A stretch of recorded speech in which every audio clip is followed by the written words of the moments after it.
Good evening, folks. Welcome back to Storekeep Ormstead. When you pop on, I want you to jump in the comments, tell me where you're from, who you are, and hit the thumbs up for me. Guys, we have to talk. The title of this video was If They Can Do It to Him, They Can Do It to You. This is not over, guys. What we're dealing with Trump is not over. This is not even a physical battle. It's a spiritual battle. And either you know that or you don't. And I think that is where, oh, ye of little faith, and people that can move mountains are going to be separated in this discussion. Did you ever doubt that they were going to find him guilty? I mean, seriously, think about it. Did you ever, for 1 second, think they were not going to find President Trump guilty? I'm going to tell you the truth, you guys. I never watched 1 minute of that faux trial. I simply did not. I didn't watch a second of it. I had no desire to watch basically trumped up charges against Trump. Is he guilty, actually guilty of any of it? I don't know. Maybe. What do you think? Do you think he's actually guilty? And do you actually think he will win the 2024 presidential campaign? That's my real question. Is where are you guys at with believing whether or not Trump is going to be able to win the 2024 election? Because by American law, now a lot of people don't realize this because I had questions earlier. I had tried to go live earlier and I don't know, YouTube kicked it back off. But as a candidate for federal office, Trump is restricted only by requirements in the U.S. Constitution. Those requirements to run for president are straightforward, folks. You must be at least 35 years old. You must be a natural born citizen of the United States. And you must have lived in the United States for at least 14 years. There is nothing in the U.S. Constitution saying anyone convicted of a felony or in prison cannot run for president. So if you just came on, hit the thumbs up button for me. Drop in comments who you are and where you're watching from. Guys, we're just going to have an open discussion because I never doubted for a minute that they were going to find this man guilty. Ever, not once. Nor do I doubt for a minute that the American population is going to vote him as president in 2024. We're tired of it. We are tired of it. Let me tell you some of the things that Joe Biden basically has done, all right? He's basically experimenting with socialism in America. We're not a socialist country. It is why we are in the situation we're in, people. You cannot go from a capitalist country based on a republic that's a constitutional republic and try to make us a socialist democracy. That in between is where we're at right now. It's why inflation is through the roof. It's why we don't have any jobs, good paying jobs. It's why Americans are struggling. It is why our country is being invaded without one bullet being shot. And basically, some of the things Joe Biden's doing to move our country to a big government-minded institution is forgiving student loans. Well, that's a plea for please vote for me. I've got nothing else. I'm an absolute drooling idiot. So please vote for me. I'll forgive your student debt. All right. A country's prosperity and growth are tied to economic freedom and limited government. Do not surrender to the advance of the state. The state is not the solution. The state is the problem itself, folks. It is the problem itself, is that our government, our federal government, is out of control. And when I say that, it upsets Biden lovers because what you're not understanding is that one of the first things that he did, folks, was open up the borders to allow millions of illegal aliens into our country and then spoon feed them.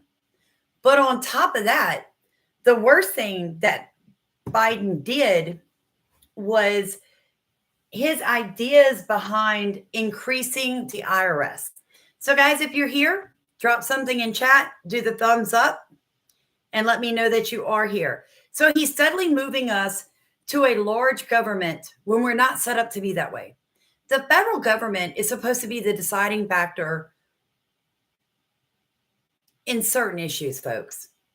What they did to Trump, I don't care who you are. Do you not understand that they tried him in a county where he only had 6% of people that supported him? It was so Democrat controlled, with a judge who was obviously out to get him and a DA too. If that was you, all I'm asking is, could you not understand why that would be an unfair trial? And that's what gets me, is that people don't seem to understand that. Now, I will say this.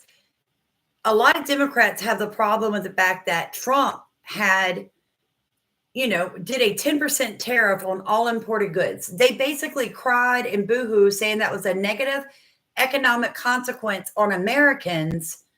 And it goes against what conservatives usually support, and that's free trade. Well, that's untrue, because here's the problem. We're being bombarded with fake, cheap Chinese products. We have had toxins in the baby food, heavy metals. We've had dogs dying from the toxins in the dog food. It's to a point that, why do we want to bring anything in from China or Mexico? I'm being 100% honest. Why would we want any of those goods?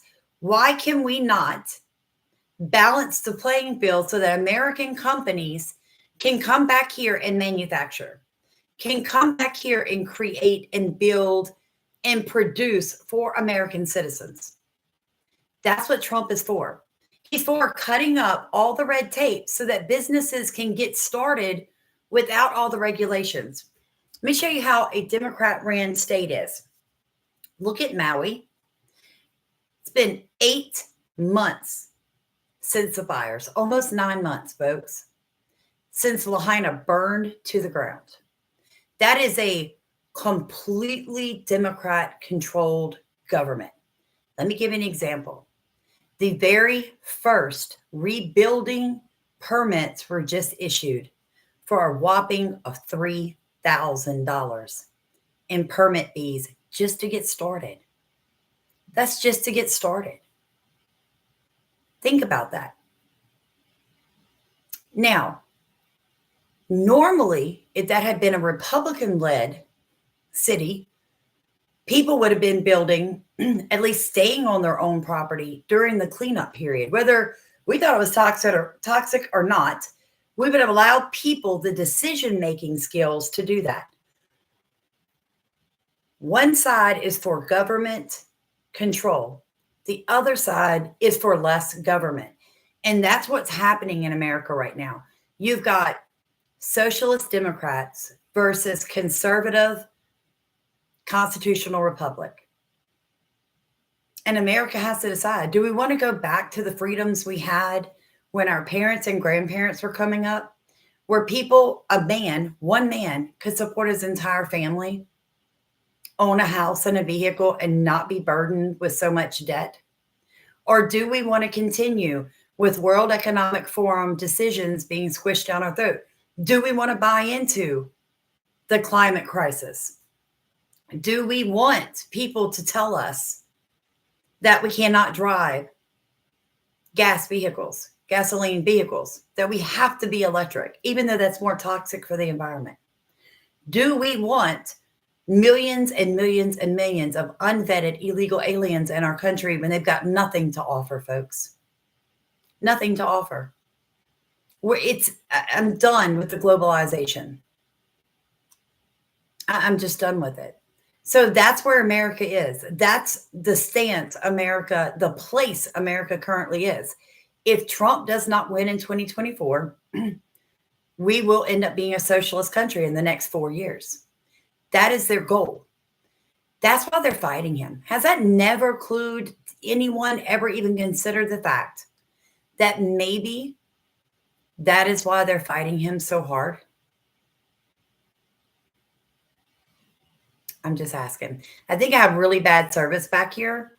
So what I'm going to do is I'm going to turn it off and I'm going to go live with you guys tomorrow. I want y'all to think about the questions I asked. And here's the last question I'm going to leave you guys with.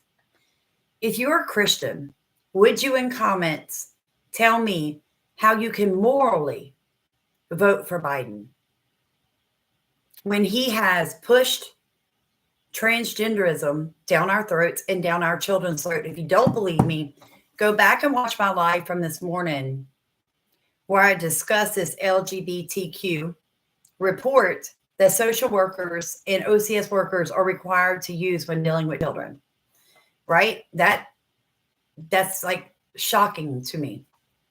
How can a Christian vote for Biden? I'm not saying Trump's perfect. I'm not. But Biden is against everything God is for. So my question is, how can you vote that way? I don't honestly think most Christians can answer that. You want to come at it from a political standpoint, and I'm telling you, this is not a physical war. It is a spiritual one. So I love you guys. I'd love to read your comments later. Make sure you drop them down below. Everybody's opinion is welcome. Have a blessed night, everyone. God bless America.